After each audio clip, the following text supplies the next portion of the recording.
Poor secretary rented a boyfriend for $500, but he was a millionaire CEO who changed her life. Hello everyone, before we begin today's video, I need your help. We've noticed that the channel is losing traction, and subscribing is one of the best ways you can help us. It's quick, free, and allows us to continue bringing you great content. Your support means everything. Let's keep this channel growing collectively. Where are you watching from? Drop your city or country in the comments below. Thank you very much. Now, let's return to our main character. The ballroom of the Astoria Hotel glowed with chandeliers, crystal glasses clinking like distant bells. Powerful men in tailored suits and women in gowns worth more than an average year's rent laughed in polished tones.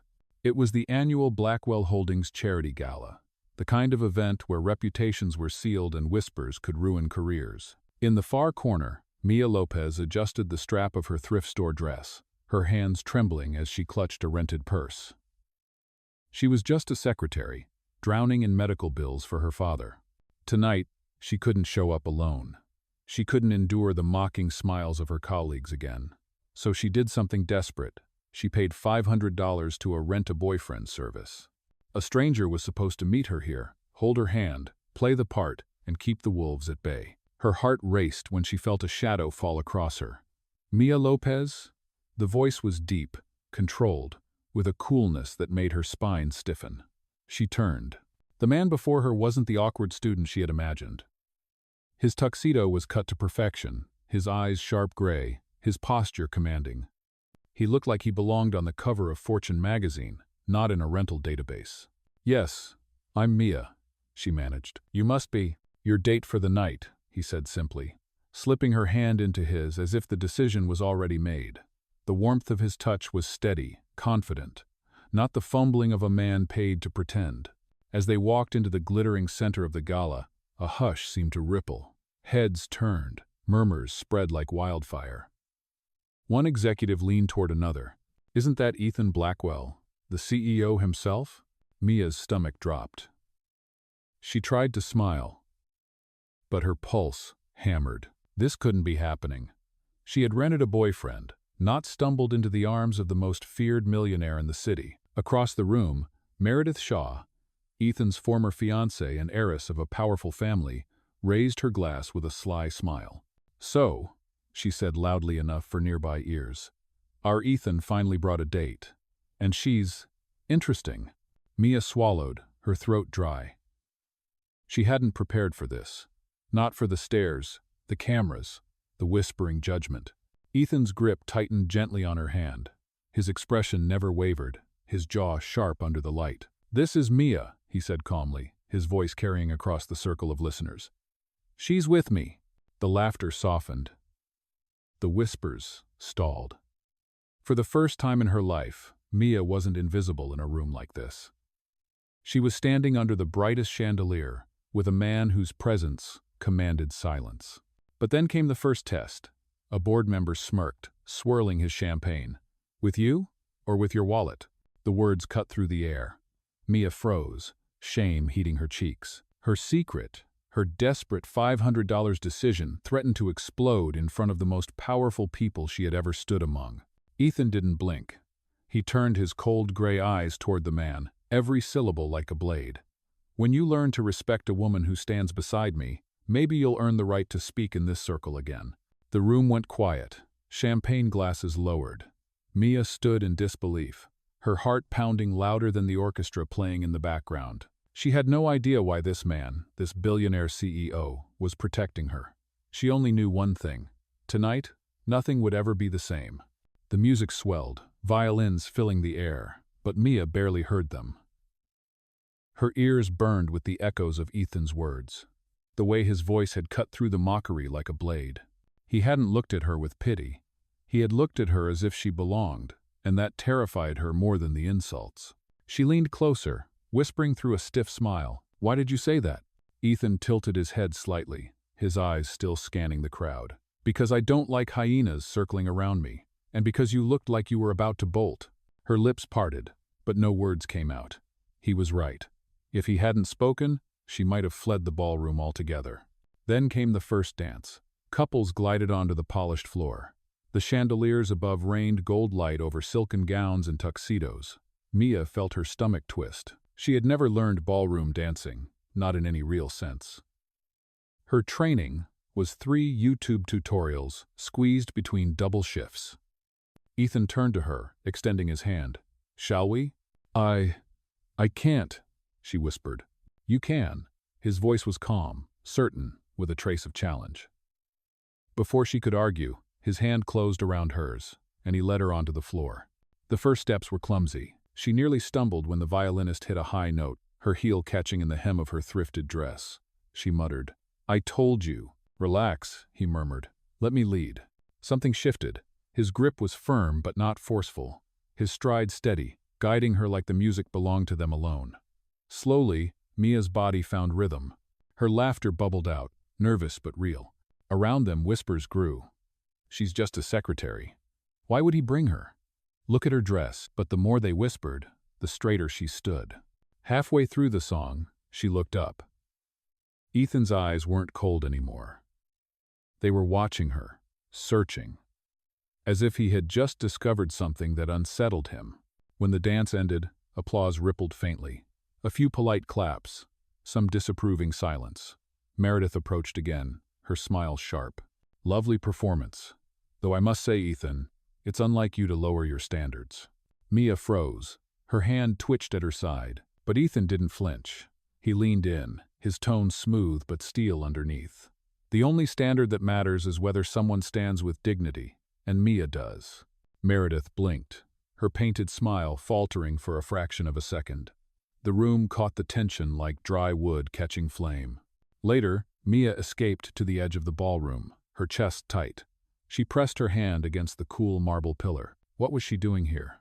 She had no business dancing under crystal chandeliers or catching the eye of a man like Ethan Blackwell. But then, a voice behind her. "You held your own." She turned. Ethan had followed her, 2 champagne flutes in hand. He offered one, but she shook her head. "I can't afford to break a glass worth more than my rent." For the first time all evening, his lips curved into the faintest smile. He set both flutes aside. "You're not like them." "Oh, and that's exactly why I don't belong," she shot back. He studied her for a long moment. "Belonging is overrated. Standing out is harder. That's what I respect." Her throat tightened. Respect wasn't something she heard often. Certainly not from powerful men in tuxedos. Before she could reply, a commotion rippled across the ballroom. Flashbulbs. Reporters had slipped past security, cameras raised. One shouted, "Mr. Blackwell, who is your mystery date? Is she your new fiancée?" The crowd stirred. Meredith smirked from across the room. Mia's blood turned cold. This wasn't just gossip now, it was public. Her lie, her rented date's secret, could explode at any second. Ethan placed a hand lightly on her back, guiding her toward the glare of the cameras. His voice dropped, low and unshakable. "Stay beside me, Mia, no matter what happens." Her pulse thundered as the first camera flash lit her face. In that blinding light, she knew this night had only just begun. The flashes were relentless, each burst of light catching Mia's startled expression, each question slicing sharper than the next. "Is she your fiancée? How long have you been dating? What does your family think of her?" The microphones pressed closer, the crowd tightening around them. Mia wanted to sink into the marble floor, to vanish before the lie crumbled. She whispered through clenched teeth, "They'll find out. I can't do this." Ethan didn't let go of her hand. His posture remained steady, his voice calm enough to be heard above the chaos. "Then let them wonder. Mystery keeps the sharks distracted." He pulled her forward, not rushing, not flustered. The way he moved turned the chaos into theater. And Mia, though trembling, found herself walking in step with him, head held a fraction higher than before. A security guard finally pushed the press back, and Ethan guided her out to the terrace. The night air was cool, scented with roses from the garden below. Mia exhaled sharply, clutching the stone railing as if it were her anchor. "This was a mistake," she said, her voice breaking. "I shouldn't be here. I'm just a secretary who rented a fake boyfriend to survive one night. And now you're standing under the stars, shaking like the world is ending." Ethan interrupted softly. He leaned against the railing, watching her, rather than the glittering skyline. Tell me something, Mia. Did you think you'd be invisible forever? Her chest tightened. It's safer that way. He shook his head slightly. Safe doesn't change anything. Safe doesn't silence a room like you just did on that dance floor. She stared at him, torn between anger and awe. Why are you doing this? Why protect me? You don't even know me. Ethan's gaze lingered on hers, unreadable. Maybe I want to. The words landed heavier than she expected, heavier than she was ready for. Her breath caught, but before she could reply, the terrace door burst open. Meredith stood there, arms crossed, smile thin as glass. Quite the scene, Ethan. The board will be fascinated when the photos hit tomorrow's headlines. A secretary as your date? Really? Or should I say, project? Mia froze. Heat burned her cheeks. Ethan's jaw tightened. He stepped forward, his voice cutting. Meredith, if you've run out of meaningful work, I suggest you stop auditioning for gossip columns. Meredith's laugh was sweet poison. We'll see what your investors think. She turned, leaving the door swinging in her wake. Silence returned, heavier than before. Mia pressed her hands together, her heart racing. She's right. Tomorrow, everyone will know. They'll laugh. And you'll regret standing next to me. Ethan's eyes softened, just slightly, though his tone stayed firm. If I regret anything, it will be letting fear decide for me, and I don't live like that. Oh. The orchestra inside swelled again, muffled through the glass. Ethan straightened, adjusting his cufflinks as if the conversation hadn't cut both of them open. Come back inside. If you run now, they win. Mia hesitated. Her instinct screamed to escape, to vanish into the night. But when she looked through the glass and saw the glittering crowd waiting, when she felt the weight of Ethan's hand gently steadying her elbow, something inside her shifted. She wasn't invisible anymore. Terrifying as it was, part of her didn't want to be. Together, they walked back into the ballroom. Conversations faltered. Every eye followed them. The spotlight, unwanted and unforgiving, found her again. Mia's voice trembled as she leaned toward him. I can't survive this. Ethan didn't look away from the staring crowd. You already are. Okay. The music dipped, glasses clinked, and in the silence that followed, the story of the poor secretary and the millionaire CEO began to spread through the room like wildfire. The ballroom felt hotter with every stare, every whisper disguised behind champagne glasses. Mia forced a smile, her pulse racing, as Ethan guided her toward the main table. The seat beside him, reserved for someone important, was suddenly hers. She lowered herself onto the chair, hands tucked beneath the linen napkin so no one would see them shaking. The first course arrived, delicate plates of truffle risotto. Mia stared at it, unsure which fork to use.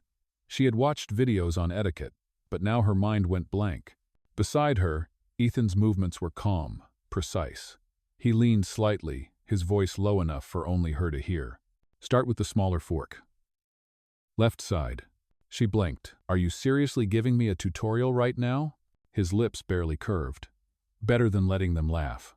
Heat crawled up her neck, but she did as he said. To her surprise, the motion felt natural, almost confident. Still, every bite tasted like nerves. Across the table, Meredith's eyes glittered with cruel delight, waiting for Mia to slip. The conversation turned to investments, mergers, future expansions. Words blurred together, contracts worth billions tossed around like gossip. Mia stayed silent, praying no one would notice her. But then one of the French investors, Mr. Beaumont, turned directly to her. And you, Miss Lopez, what do you think of Blackwell Holdings' social projects? Do they truly help ordinary families, or are they just for show? Her throat went dry. She glanced at Ethan, but he didn't rescue her. Instead, his expression challenged her. Answer. She straightened in her seat, her voice quiet but steady. I think progress means nothing if it leaves people behind. Technology, wealth, business, if they don't reach the neighborhoods where kids skip meals or where hospitals are closing, then it's not progress. It's just numbers on paper. Silence. Even the clinking forks paused. Beaumont tilted his head, intrigued. You've been following these projects? Mia nodded cautiously. I read the quarterly report online. The accessibility program caught my attention. If it's expanded the right way, it could change thousands of lives. The investor smiled, genuine and approving. Interesting perspective. Perhaps we should speak further. Mia's chest tightened. Not from fear this time, but something else, pride. She had spoken, and the room had listened. But not everyone was pleased. Meredith's polite laugh sliced through the air. How inspiring! Our secretary moonlighting as an expert. Ethan, you do keep unusual company. Ethan didn't even glance at her. His eyes stayed on Mia. Unusual is exactly what this company needs. The statement landed like a stone in water, rippling through the table. Mia's breath caught. She wanted to disappear, and yet part of her wanted to stay exactly where she was. The dinner dragged on. Toasts were made, deals whispered in corners, but every so often Mia caught Ethan watching her. Not with pity, with something sharper, more dangerous. Curiosity. When dessert was served, Meredith leaned close to Ethan, her words dripping honey but meant to sting. Your father will never accept this. Not after tonight. Don't fool yourself. Mia looked down, her spoon trembling in her hand. She knew Meredith was right. This wasn't a fairy tale. Tomorrow, headlines would question her worth. Investors would doubt him, and Ethan would have every reason to regret the choice he'd made. The evening finally closed with a final speech. Cameras flashed again, capturing Ethan and Mia side by side. She held her head high, though her heart quaked. When the applause faded, he guided her toward the exit, shielding her from the crowd one last time. Outside, the night was quiet compared to the storm inside. The valet brought Ethan's car, a sleek black Mercedes gleaming under the hotel lights. Mia hesitated at the door. You don't have to drive me, she whispered. I'm not leaving you to fend off vultures alone, he replied simply. As the car pulled away from the glittering facade of the Astoria, Mia pressed her palms together in her lap, the weight of the evening finally crashing down. She had stepped into a world she didn't belong to, and yet, for the first time, she wasn't sure she wanted to step back out. Beside her, Ethan's profile was lit by the city lights, calm, unreadable. She stole a glance at him and wondered if he had any idea how much her life had already begun to change. The city blurred past the car windows, neon lights streaking across glass like restless thoughts. Mia sat rigid in the leather seat, clutching her purse so tightly the clasp dug into her palm. The silence pressed heavy. She couldn't shake the weight of whispers, the cameras. Meredith's venom, disguised as charm. Finally, she spoke, her voice low. You didn't have to do all that back there. Defend me. Sit me at your table. You made it worse for yourself. Ethan didn't look at her. His gaze stayed on the road, jaw set. Do you always assume standing by you is a burden? Her chest tightened. When it's the truth, yes. The car slowed at a red light. Ethan turned then, eyes sharp in the glow of the traffic signal. You think I'd risk my reputation for a game? For pity? Mia swallowed hard, words tangled in her throat. He didn't wait for her answer. The light turned green, and the car surged forward. He dropped her outside her small apartment complex on the west side of the city. The building looked tired, bricks worn, one of the porch lights flickering weakly. She fumbled with her bag, desperate to escape the weight of his presence. Good night, she murmured, pulling at the handle. Mia. His voice stopped her cold. She looked back. His expression was unreadable, but his tone carried an edge. Next time, don't hide when they stare. Make them regret it. Oh. Before she could respond, he was gone, the car disappearing into the night like a shadow. Inside, her apartment smelled faintly of detergent and instant noodles. She leaned against the door, sliding to the floor. Her thrift store dress wrinkled beneath her, but all she felt was the echo of his words. Don't hide. Make them regret it. The next morning, reality bit harder. Her phone buzzed with notifications, headlines splashed across business blogs. Mystery woman at Ethan Blackwell's side. Secretary or fiancé? Who is she? At the office, whispers awaited her like knives. Colleagues glanced up from their screens, smirks on their faces. A voice drifted from the break room. She probably begged him for the invite. Another laughed, or paid him. Mia's cheeks burned, but she kept walking. Her desk looked smaller than ever outside Ethan's glass office. She sat down, pretending the world hadn't turned upside down overnight. Minutes later, the door to the CEO's office opened. Ethan stepped out, suit immaculate, presence commanding. Conversations died mid-sentence. He handed Mia a folder. Conference room, 10 minutes. Her hands trembled as she took it. Inside were presentation notes, contracts, numbers she barely recognized. "This isn't my job," she said quietly. "It is now," he replied, his eyes locking on hers. "You wanted to stand out? Prove you can." Her breath caught. Was this punishment? Or something else? When she entered the conference room, a dozen executives sat waiting. Meredith was there too, smile sharp as ever. "Well, this will be entertaining," she muttered under her breath. Mia forced herself into the seat beside Ethan. The meeting began, discussions swirling about overseas projects, accessibility initiatives, new investors. The language was sharp, technical, and overwhelming. Her pulse raced. Then Beaumont, the French investor from the gala, leaned forward. "I'd like to hear Miss Lopez's opinion again. Fresh perspective is valuable." Every eye turned to her. Mia froze, throat dry, heat crawling up her neck. She wasn't supposed to be here. She wasn't supposed to speak. Ethan said nothing. He only tapped his pen lightly against the table, his gaze steady, telling her without words. "Say it." Her fingers tightened around the folder. Her heart thundered. And then, slowly, she lifted her chin. "If we're serious about expansion, we should start where the programs are weakest," she said, her voice trembling at first, but growing steadier. "The rural districts. Accessibility isn't just a buzzword, it's survival. If Blackwell Holdings becomes the first to reach them, it won't just be profit, it'll be legacy." The room went silent. Even Meredith blinked. Beaumont leaned back, a thoughtful smile on his lips. "Smart. Very smart." Mia exhaled, dizzy with relief. Beside her, Ethan's pen stilled. He didn't smile, but the faintest spark in his eyes told her everything. She had just crossed an invisible line. She was no longer invisible, and that terrified her more than the whispers ever could.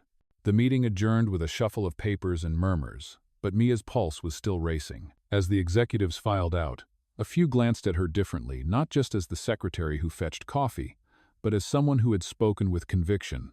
She gathered her folder, ready to retreat, when Meredith's voice slid across the room like ice. "Not bad for someone with a borrowed seat. Don't get comfortable, Mia. This world eats secretaries alive." Mia froze. Her stomach knotted, but before she could respond, Ethan spoke without looking up from his notes. "Careful, Meredith. The last person who underestimated her already lost the argument." The silence that followed was sharp enough to cut glass. Meredith's smile faltered, just for a second, before she turned on her heel and left. When the door closed, Mia turned to Ethan. "Why do you keep doing that? Defending me, putting me in places I don't belong?" He looked up, his expression unreadable. "Because you don't see what I see. Yet." Her breath caught, but before she could ask what he meant, he returned to his papers, dismissing her with a simple, "Meeting at 2, don't be late." The rest of the day dragged like a storm cloud. Whispers lingered in the hallways, headlines still buzzing on her phone. By the time the office lights dimmed, Mia was exhausted. She packed her bag, praying for a quiet walk home. But when she stepped outside, a sleek car waited at the curb. The driver held the door open. "Miss Lopez, Mr. Blackwell requests your presence." Her first instinct was to refuse, to run. But something deeper, something she didn't want to name, made her slide into the back seat.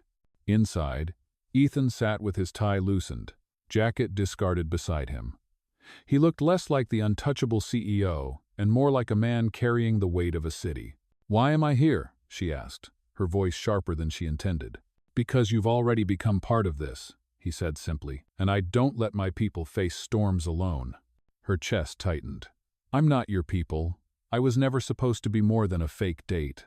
His gaze locked onto hers. Maybe that's where it started, not where it ends. The car pulled into a quiet restaurant tucked away from the main streets, a place with warm lights and no cameras. Inside, a private booth awaited them. For the first time in days, Mia could breathe. They ordered barely touched meals, conversation flowing in hesitant currents. Ethan asked about her father, about the student loans she had taken before dropping out. Mia, reluctant at first, found herself telling pieces of her story she had never shared aloud. Nights of balancing 3 jobs. Reading reports she wasn't paid to read. Wanting more, but never daring to reach. Ethan listened, really listened. No interruptions, no judgment. Just those gray eyes studying her, as if she were a puzzle worth solving. "You should have been more than a secretary," he said quietly. She laughed bitterly. "Life doesn't care what you should have been. It only cares what you can survive." His jaw tightened, but he didn't argue. Instead, he leaned forward slightly. "What if I told you survival isn't enough?" The question hung between them, heavy and unsettling. Mia's hands twisted in her lap. She didn't know whether to be angry at his privilege or shaken by the truth in his voice. Before she could reply, his phone buzzed sharply on the table. He glanced at the screen, his expression darkening. "The press already has tomorrow's headline. They're calling you a scam artist, a gold digger." Mia's stomach dropped. The tiny bubble of safety burst. "I knew this would happen. I can't be the scandal that ruins you." Ethan's eyes met hers, unflinching. "You're not the scandal. You're the test. And I don't fail." Mia sat in silence, her heart pounding, realizing with sudden clarity that whatever this was, it was no longer pretend. The restaurant's warm glow felt fragile against the storm brewing outside. Mia sat frozen, Ethan's words echoing in her chest. "You're not the scandal. You're the test. And I don't fail." She pushed her untouched plate aside, her voice tight. "That's easy for you to say. You've never been laughed at for showing up in the wrong shoes. You've never had to count coins just to get home. You don't know what it's like to feel invisible until people want a target." Ethan didn't flinch. He leaned back, studying her like she was the most complicated contract he had ever seen. "You think I've never been underestimated? You think I don't know what it feels like to have a room wait for you to fail?" Her brow furrowed. "You're a millionaire CEO. People don't wait for you to fail. They're afraid of you." "Oh."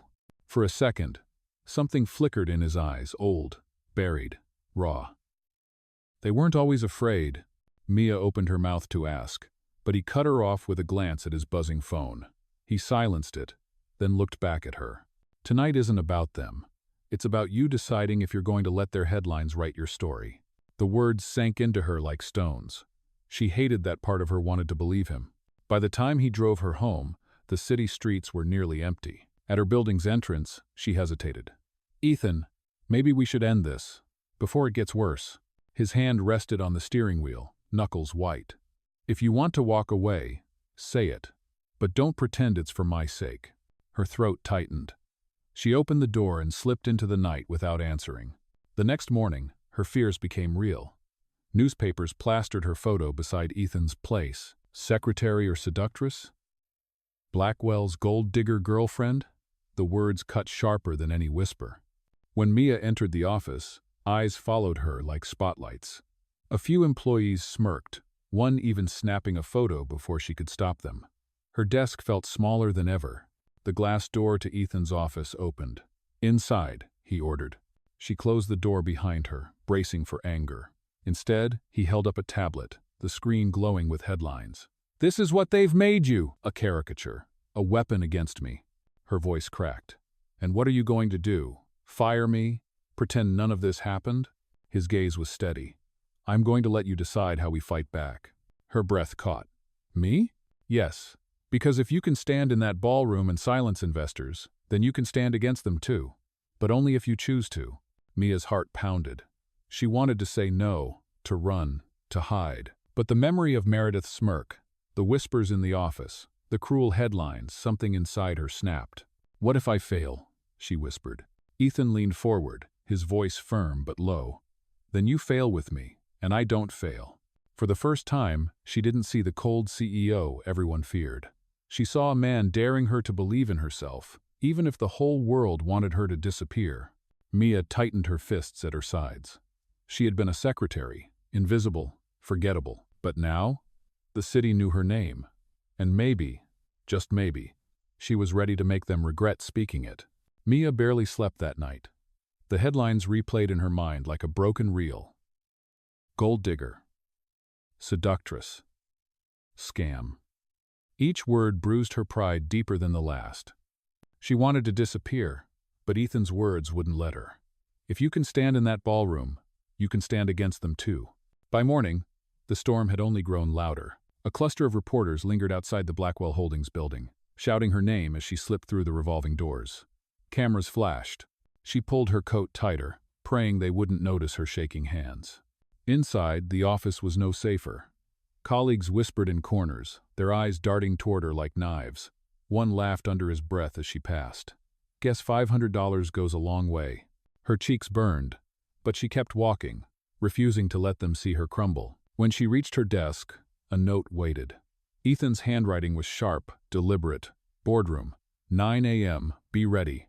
Her stomach flipped. She had never been inside a board meeting before. Secretaries weren't invited. But when Ethan called, there was no room for doubt.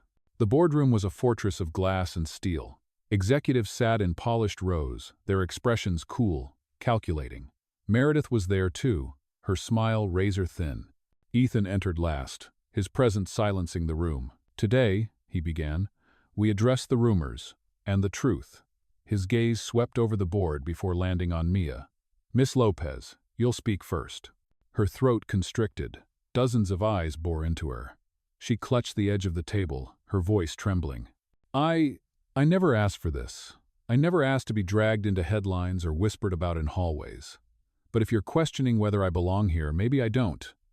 I'm not rich. I'm not polished. But I know what it feels like to be invisible.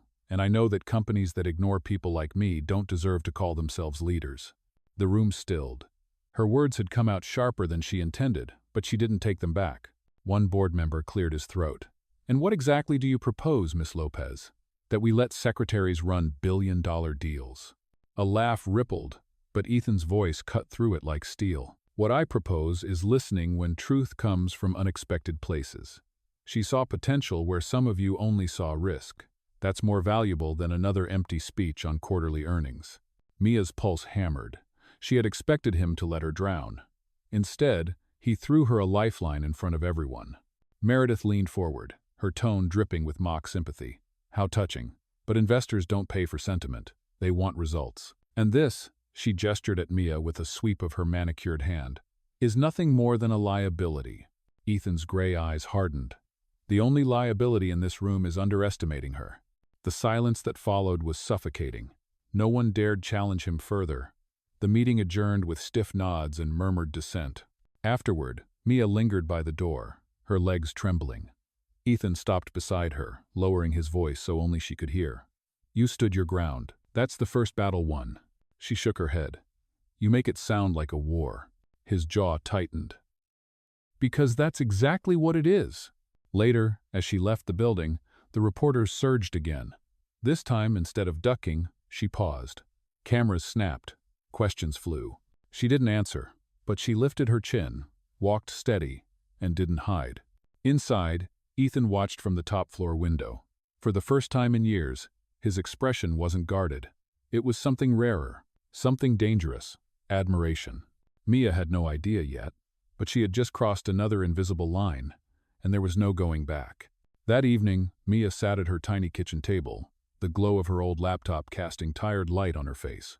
The headlines hadn't stopped. Some blogs twisted her words from the boardroom, painting her as a reckless nobody who had embarrassed Blackwell Holdings. Others speculated about her relationship with Ethan, each rumor crueler than the last. She shut the screen, her chest tight. A knock startled her. She wasn't expecting anyone. When she opened the door, Ethan stood there, suit jacket gone, shirt sleeves rolled to his elbows. He looked completely out of place in her worn-down hallway. "You shouldn't be here," she whispered. "If anyone sees, let them," he said, stepping inside before she could finish. His eyes scanned the small apartment, the stacked bills on the counter, the cracked tiles, the shelf of second-hand books. For once, he looked unsettled. "You live like this?" His voice wasn't pitying, just stunned. "This is reality, Ethan," Mia replied, crossing her arms. "Not every battle is fought in boardrooms." He exhaled slowly, as if absorbing more than her words. "You carry this weight alone?" She hesitated, then nodded. "My father's hospital bills, rent, every cent counts. That's why I hired someone for $500, just to get through one night without being humiliated. And somehow, I ended up with you." Her laugh was bitter, but her eyes burned. Ethan stepped closer, lowering his voice. "You don't owe me an explanation. But you need to know those people who mock you. They don't define you. They're terrified of anyone who reminds them the world is bigger than their penthouses.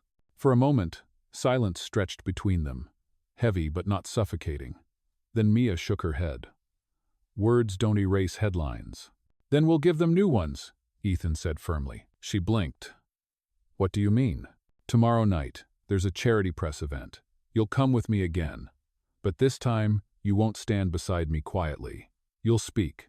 Tell them what you told the board about legacy, about people being more than numbers. Mia's eyes widened. Are you insane? They already think I'm a joke. Then prove them wrong, he shot back. You did it once. You can do it again. Her pulse raced. The thought of standing in front of cameras, speaking while the world judged her, it was unbearable. And yet, a flicker of defiance rose inside her. What if I freeze? She whispered. Ethan's gaze didn't waver. Then I'll be standing right next to you, and I don't let the people beside me fall. Something in his tone made her chest ache. He wasn't asking her to be perfect. He was asking her to be brave. When he finally left, Mia stood in the quiet, staring at the door, long after it closed. She had spent her whole life trying to be invisible, to avoid the sting of failure. Now, for reasons she couldn't explain, she wanted to try for him, but also for herself. The next evening came too quickly. The press event buzzed with flashing lights and murmurs of scandal. Reporters leaned forward eagerly, ready to dissect every move. When Ethan arrived with Mia at his side, cameras fired in rapid bursts. She wore a simple navy dress, borrowed from a thrift shop, but her posture was different, straighter, stronger. They took their place at the podium. Ethan spoke first, commanding the room as always. Then, with deliberate calm, he turned to Mia. Miss Lopez has something to say. 100 eyes swung to her. Microphones shoved closer. Mia's breath caught in her throat. But then she remembered his words. Don't hide. Make them regret it. She gripped the podium, her voice steady despite her shaking hands. I'm not here because of money or headlines. I'm here because voices like mine, ordinary voices, deserve to be heard. You can call me a secretary, a gold digger, whatever you want. But if you really care about progress, then look past your labels. Because people like me, we're the ones living the realities you write checks for. The room went quiet. For a heartbeat, the silence was louder than any jeer. And then, a single clap. Beaumont, the French investor, applauded slowly, his expression proud. Others followed, hesitant at first, then stronger. Cameras flashed, capturing the moment. Mia stood taller, heart pounding, realizing she had done the unthinkable. She had silenced the room.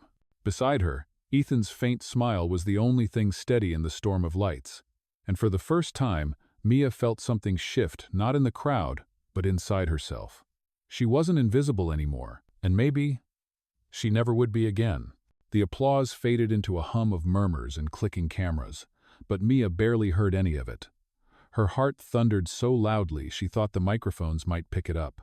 When she stepped away from the podium, her knees felt unsteady, but Ethan's hand at her back steadied her.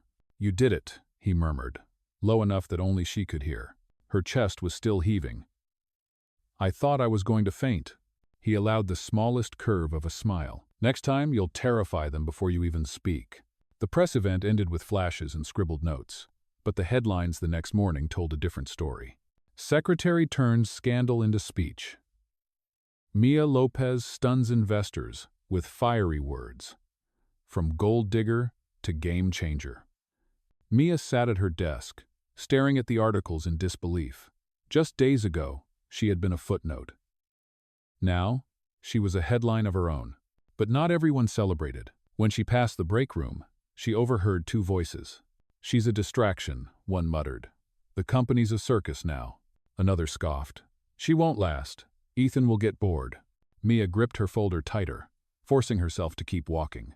Later that day, she was summoned to Ethan's office. The door closed behind her with a soft click. He was by the window, jacket off, sleeves rolled, the skyline casting sharp lines across his face. Sit, he said. She obeyed, perching on the chair, bracing herself. He turned, eyes unreadable. The board is divided. Some think you're a liability. Others think you're an asset. Her stomach dropped. And you? What do you think? His gaze locked onto hers, steady. I think you forced them to see what I already saw. Her breath caught. And what's that? That you don't break under pressure. You rise. Heat rushed to her cheeks, and she looked away. I wasn't trying to prove anything. I just couldn't stand being invisible anymore. His voice softened, but there was steel beneath it. Good, because invisible people don't change the world. Silence lingered, heavy but electric. She could feel the weight of his stare, the unspoken current pulling between them. Before she could answer, his phone rang. He glanced at the screen, and his jaw tightened. My father. He silenced it, setting the phone down without answering. Mia frowned. Why don't you pick up? Because he's not calling to talk, Ethan muttered. He's calling to remind me I'm disappointing him. Her chest tightened at the flicker of pain in his voice. She had never seen him waver before. You don't have to fight this alone, she whispered. His eyes lifted back to hers, sharp and searching. And what if I want you beside me? The question hit her harder than any headline. She opened her mouth, but the door suddenly burst open. Meredith stood there, her smile sharp as glass. Touching, she drawled. But your father's patience is gone, Ethan. He's demanding a meeting tonight. And if you show up with her, her eyes flicked to Mia like a dagger, don't expect mercy. Mia stiffened, but Ethan's jaw only clenched tighter. Then let him say it to my face. Meredith's smirk widened. Oh, he will. And when he does, don't say I didn't warn you. She left, the door closing behind her like a gavel. Mia looked at Ethan, her pulse racing. Maybe she's right. Maybe this is the moment to let me go. His eyes burned into hers, unshaken. This is the moment we stop pretending this was ever just an arrangement. Her heart skipped. Outside, the city roared with rumors. Inside that office, with his words hanging between them, everything changed. The tension from Meredith's warning lingered in the air long after she left. Mia sat frozen in her chair, Ethan's words echoing. This was never just an arrangement. Her pulse hammered in her ears, a mix of fear and something she didn't want to name. Ethan, she began, her voice barely above a whisper. If your father already doubts you, bringing me into this fight will only make it worse. He moved closer, leaning against the edge of his desk, his gaze unwavering. You think I care what he thinks? I've lived under his shadow long enough. For once, I want to make my own choices. Her throat tightened. But I'm not a choice you can defend forever. At some point, it will cost you everything. The silence that followed was sharp, but Ethan didn't look away. Then let it. Because I'd rather lose everything than live by his rules.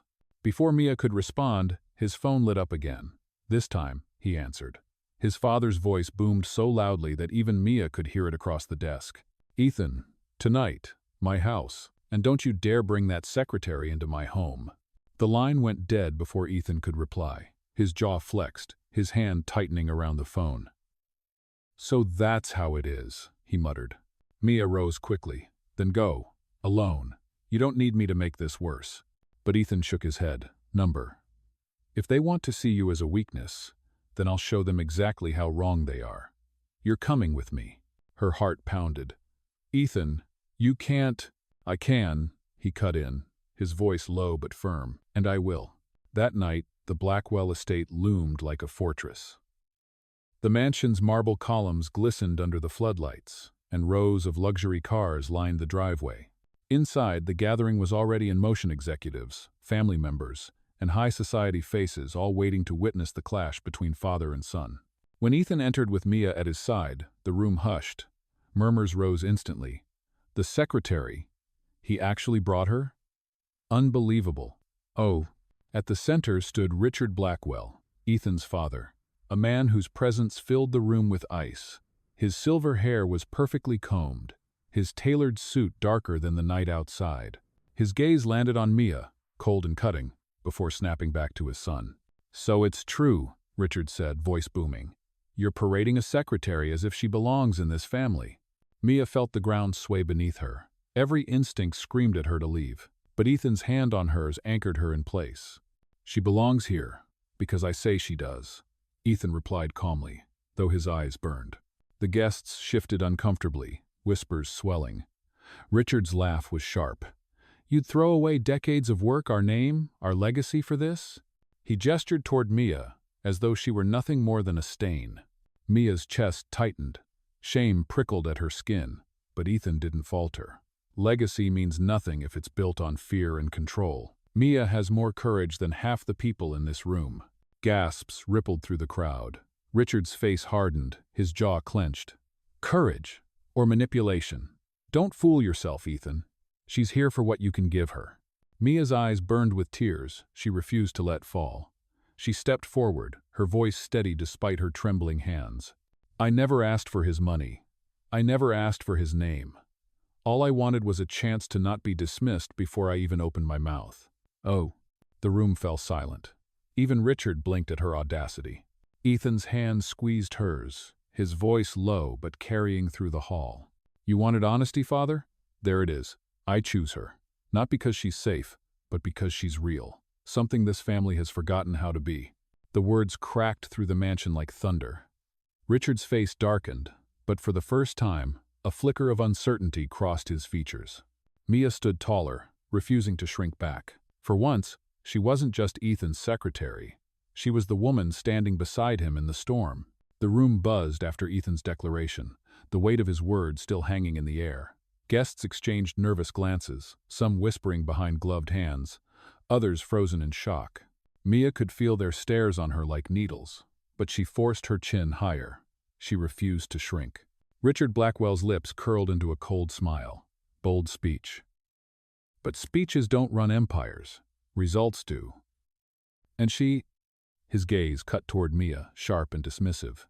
We'll drag you down before you even realize it. Ethan didn't flinch. Then I'll fall on my own terms. Gasps rippled through the crowd. To hear the Blackwell heir defy his father so openly was unthinkable. Richard's hand tightened around the edge of his glass. You think rebellion makes you strong? You're blinded by infatuation. This woman is temporary. She has no place here. Mia's stomach twisted. She wanted to defend herself, to shout that she had never asked for a place here, that she wasn't some opportunist. But her voice stuck in her throat. Instead, Ethan spoke for her, his tone calm but razor-edged. What's temporary is fear, Father. You've built your empire on it. I intend to build mine on something different. The tension snapped like a wire pulled too tight. Some executives shifted uneasily, clearly calculating which side to align with. Meredith, standing near the piano, smirked as though savoring the chaos. Finally, Richard straightened, his voice low but cutting through the silence. Then prove it. Tomorrow morning the board meets. If you want to keep your seat as CEO, bring her. Let them decide whether this secretary is worth the empire. The challenge was laid bare. Richard turned, dismissing them with a wave, and the crowd began to disperse. Conversations buzzed like hornets, each guest carrying fragments of the storm they had witnessed. Mia's chest felt hollow. She pulled her hand free from Ethan's grip once they stepped into the cool night. You can't do this, she said, her voice breaking. You'll lose everything. Your father, the company, your legacy because of me. Ethan stopped on the steps of the mansion, turning to face her under the glow of the street lamps. I told you before, Mia. Legacy means nothing if it isn't real. And you're the only real thing I've found in years. Her breath caught, her heart pounding too fast. Don't say that. You don't mean it. I do, he said firmly. His eyes softened, but his voice carried the same unshakable weight it always did. You think this is about saving you, but it isn't. It's about saving myself from becoming him. The drive back was silent, Mia lost in her storm of thoughts. By the time she returned to her apartment, her chest ached with fear. She wanted to believe him, to stand beside him.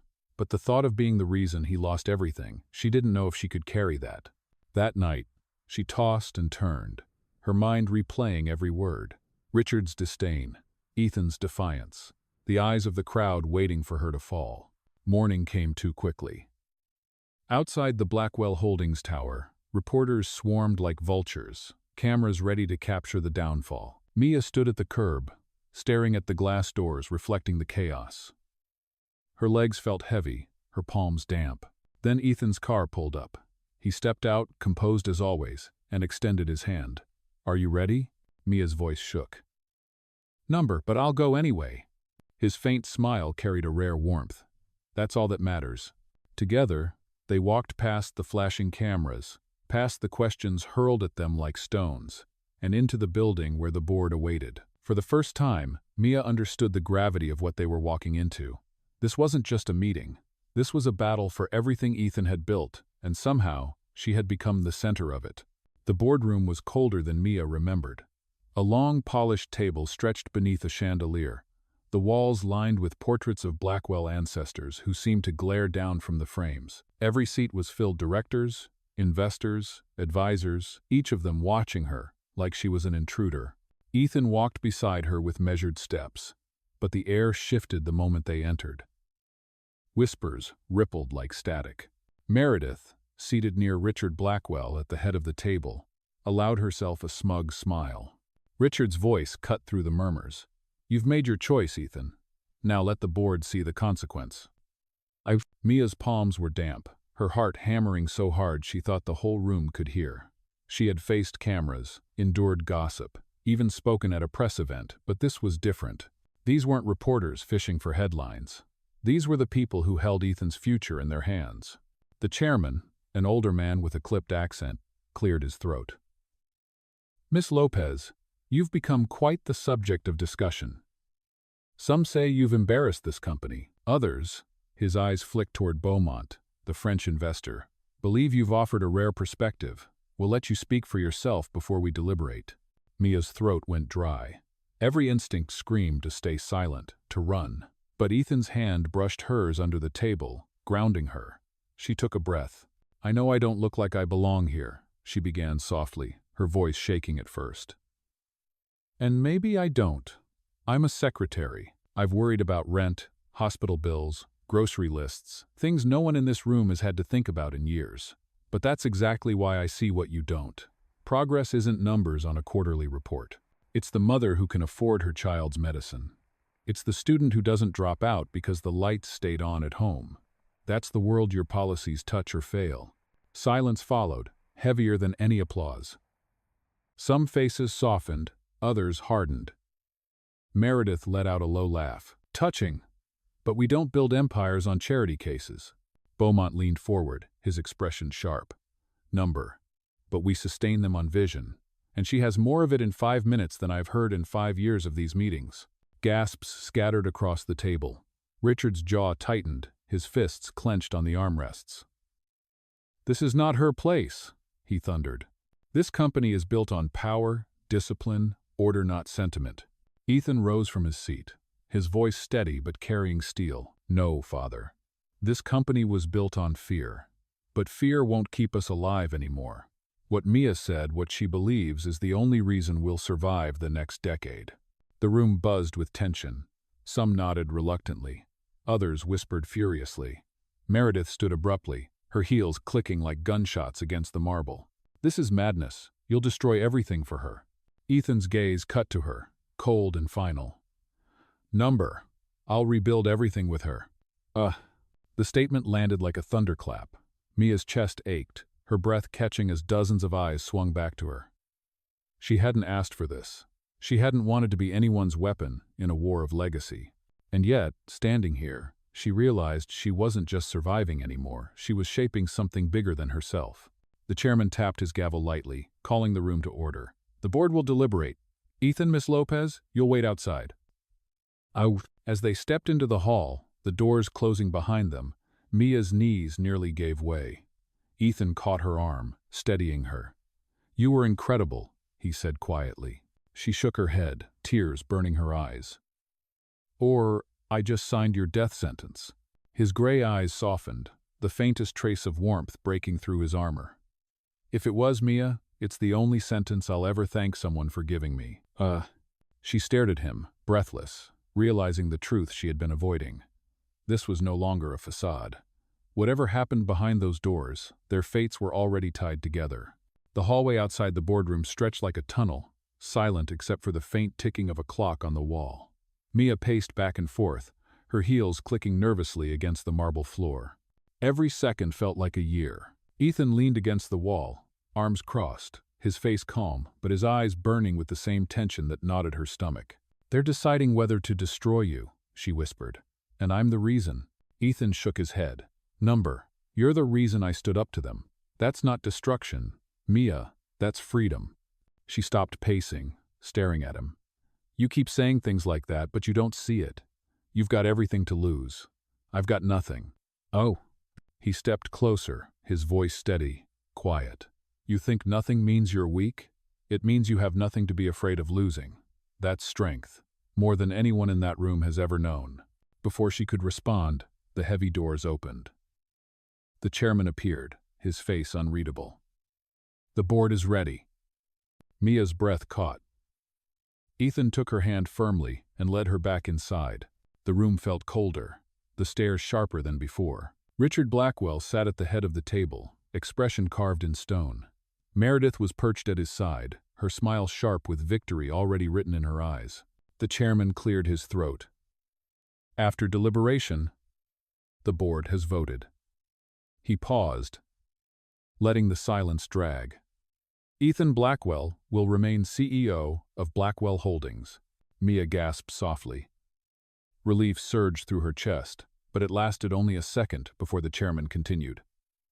On one condition, Miss Lopez must step away completely. No appearances, no influence, no association with company matters.